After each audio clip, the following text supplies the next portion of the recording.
Overthinking our Christian faith produces negativity. That triggers a cycle of hopelessness. But underthinking our faith is equally dangerous.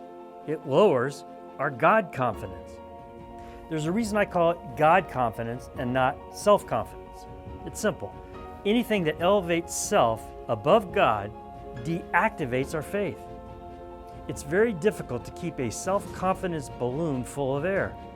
There will always be something that deflates it.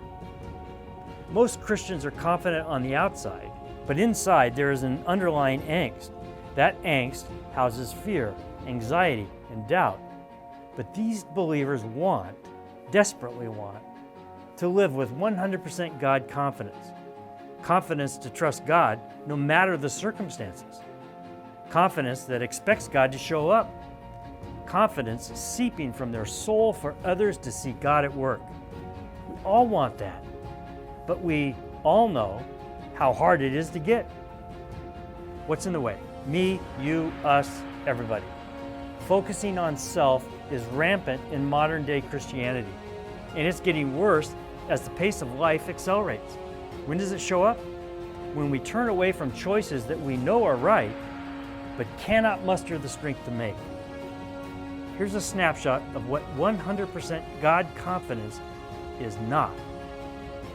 100% God confidence is not living without worry and fear. 100% God confidence is not always doing the right thing.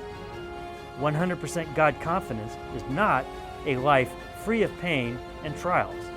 No, 100% God confidence is none of those things. 100% God confidence is trusting that God is in control no matter the circumstances. Blessed is the one who trusts in the Lord, whose confidence is in Him. Jeremiah 17:7. What about you? What percentage of 100 is your God confidence? For more Love God, Fear Nothing messages, go to markaffleck.com.